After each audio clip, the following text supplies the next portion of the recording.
Bom, como os irmãos podem ver aí, nós estamos aqui na cidade de Oak Bluff, que é em Massachusetts, Estados Unidos. Você pode ver aqui ao fundo, aqui atrás de nós, aqui é ali um farol que identifica esse lugar aqui. É um ponto turístico aqui da ilha. É uma ilha que fica próximo de Boston. Então já atravessamos o Brasil chama ferry boat, né?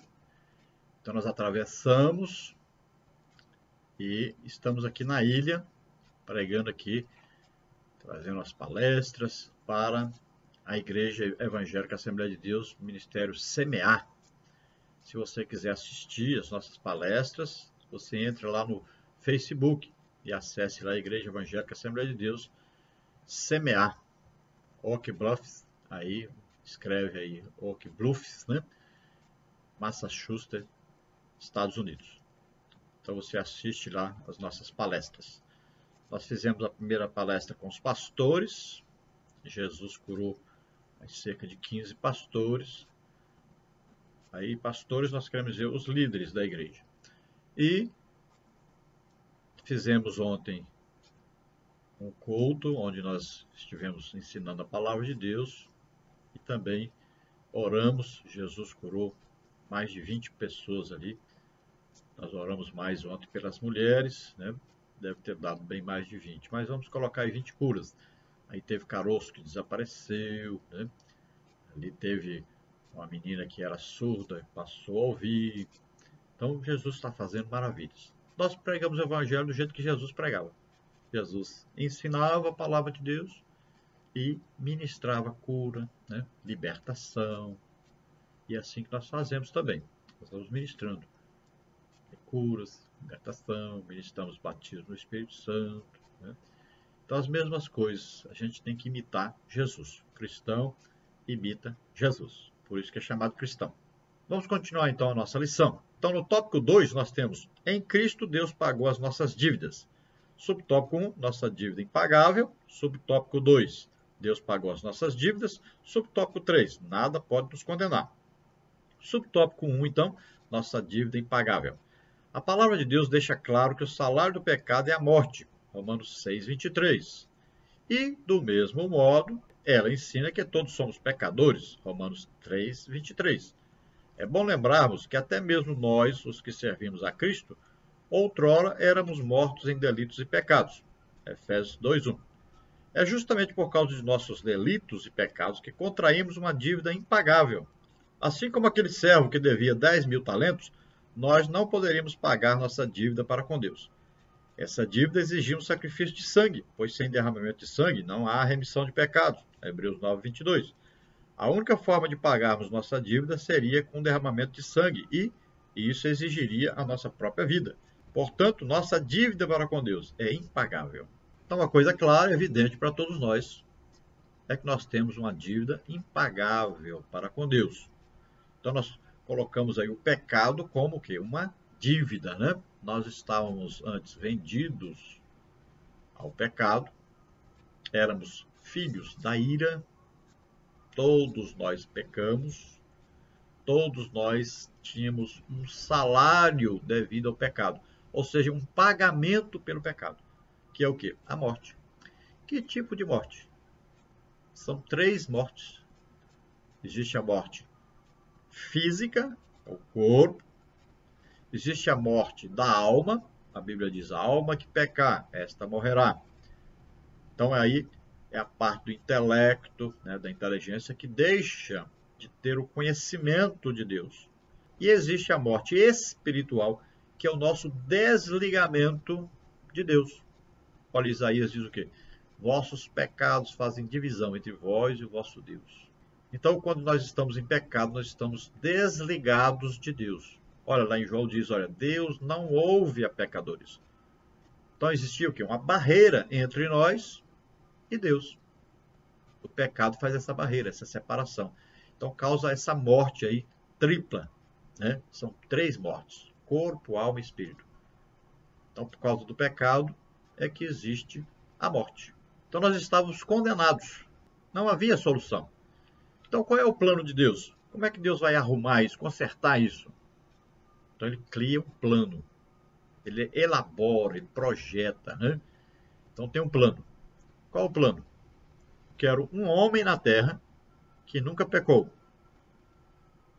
Eu quero que este homem aceite pegar sobre ele os pecados de todos os homens.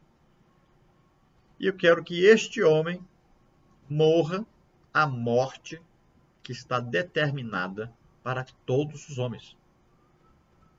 Essa morte é o quê? Morte de cruz. Né? Veja aí Gálatas 3,13, né, que tem uma referência em Deuteronômio. Olha aí, Cristo nos resgatou da maldição da lei, fazendo-se maldição em nosso lugar, porque está escrito, maldito todo aquele que morrer no madeiro. Para que ele fez isso? Para que a bênção de Abraão nos alcançasse e para que, pela fé, recebêssemos o Espírito Santo. Então veja bem, Isaías 53 diz que verdadeiramente ele levou sobre ele nossas doenças, nossas enfermidades, e também lá diz que levou as nossas iniquidades, né? Os nossos pecados estavam sobre ele. Pedro também cita isso. Então veja só, nós devemos nos lembrar que nós estávamos condenados, nós merecíamos essa condenação, nós tínhamos um pagamento pelo nosso pecado. O pagamento era morte. Então, é preciso que aquele que pecou morra, porque o juízo de Deus determina a morte. Então, morte física, morte da alma, morte do espírito. Tudo fica afastado de Deus. O destino nosso era o lago de fogo e enxofre. Então, o que Deus fez? Deus olha para a terra, não vê um homem, nenhum homem que nunca pecou. Então, ele diz, eu mesmo vou. Deus é espírito, então ele tem que se fazer homem. Então, ele envia seu Filho Jesus Cristo para nascer na terra como homem. Ele vive como homem. E ele agora vai ter que aceitar pegar os pecados de todos sobre ele. Ele aceita. Ele tem que aceitar agora morrer no lugar de todos. No lugar de todos morrerem. Numa cruz. No lugar de maldito morrer. Todos nós estávamos amaldiçoados. Então ele aceita morrer em nosso lugar na cruz do Calvário. Então ele executa agora o plano de Deus. Então Deus Pai ele projetou, planejou o plano da salvação. Jesus executou esse plano, vindo na terra, nascendo como homem, vivendo como homem e morrendo na cruz por nós, levando os nossos pecados sobre ele. Agora, o Espírito Santo faz o trabalho de convencimento do homem do pecado, da justiça e do juízo. Faz, então, o trabalho de restaurar esse homem quando ele aceita Jesus como Senhor e Salvador. O Espírito Santo vem morar em nós. Né? Nós somos aí selados com o Espírito Santo. Começamos uma vida nova. Nós morremos e nascemos de novo. Agora para uma vida espiritual, uma vida agora em comunhão com Deus, como filhos de Deus. Então a nossa dívida era impagável e Jesus pagou essa dívida em nosso lugar. Subtópico 2, Deus pagou as nossas dívidas. O próprio Deus, que poderia ser o nosso credor eterno, providenciou uma forma para que pudéssemos pagar a nossa dívida. Ele enviou o seu Filho, na plenitude dos tempos, como está escrito aí, né, em Gálatas 4,4, para que todo aquele que confessar o nome do unigênito Filho de Deus não pereça, não morra, ou seja, não tenha de receber a justa retribuição pela imensa dívida do pecado. Gálatas 4,5. Ao morrer em nosso lugar na cruz do Calvário, Cristo verteu o sangue necessário para a remissão de nossos pecados. Ali na cruz, havendo riscado a cédula que era contra nós, Deus, em Cristo, pagou as nossas dívidas. Então aí, fácil de entender. Nós tínhamos uma dívida como se fosse uma promissória.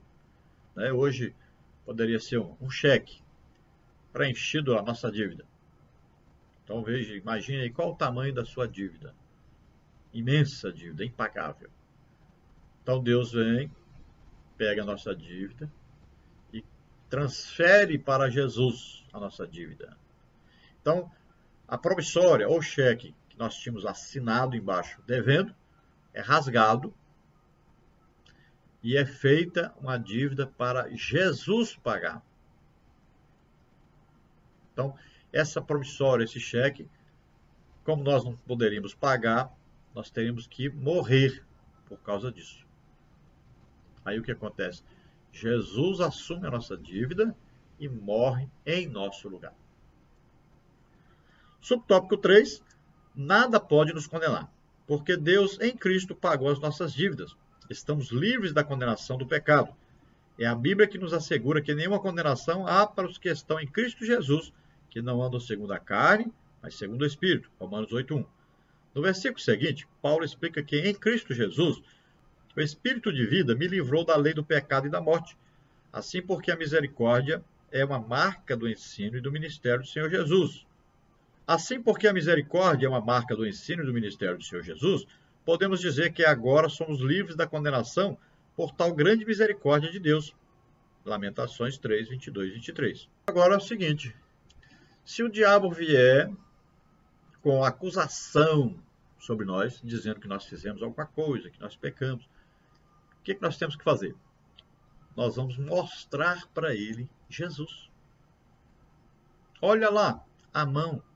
Aí, as duas mãos de Jesus. Olha lá, o peito. Olha lá os pés. Lá estão as marcas provando que eu fui comprado, que eu fui perdoado. Então existe um documento no céu mostrando que eu fui comprado, que eu fui liberto, que eu fui perdoado, que eu fui salvo. Jesus, está lá as mãos furadas. Está lá os pés furados, o lado furado. Está provando. Eu tenho um documento dizendo que eu estou perdoado, que eu estou salvo. Conta-se uma história, né? Aí no meio evangélico, que Martinho Lutero um dia recebeu aí uma visita, né, de Satanás, que o acusou com uma lista enorme de pecados que ele cometeu, dizendo que ele estava condenado, não tinha jeito para ele. Então ele disse, você esqueceu de ver o final aí, que está escrito, tudo pago por Jesus. E você não está enxergando direito, isso aí está coberto com sangue, sangue de Jesus. Então eu não devo nada disso aí, eu fui perdoado. Então esta é a justificação, né, pela fé. Então nós somos salvos através do quê? Pela graça de Deus, mediante a fé. Nós acreditamos nessa graça de Deus. O que é a graça de Deus? Jesus morrendo por nós na cruz do Calvário e ressuscitando ao terceiro dia. Então nós cremos nessa graça. Fomos salvos. Nós acreditamos nessa graça. Fomos salvos. Fomos declarados justificados por Deus. Perdoados por todos os nossos pecados. Glória a Deus. A nossa dívida impagável foi paga por Jesus. O que diz a Bíblia? Nenhuma condenação há para os que estão em Cristo Jesus, que não andam mais segundo a carne, mas segundo o Espírito. Então, olha que mudou a nossa situação. Né? Olha aí, nenhuma condenação há para os que estão em Cristo. Olha a situação, em Cristo. Aceitamos a Jesus como Senhor e Salvador. Né? Estamos em Cristo, pertencemos a Deus. Veja bem, fomos comprados. Temos um dono. Jesus Cristo, então, nos comprou para Deus. Então tem que lembrar disso. Agora nós vivemos para agradar a esse Deus, que é nosso dono. Nós não vivemos mais para agradar a nós mesmos. Nós vivemos para agradar ao nosso novo dono, que é Deus. Antes nós éramos filhos da ira. Agora somos filhos de Deus.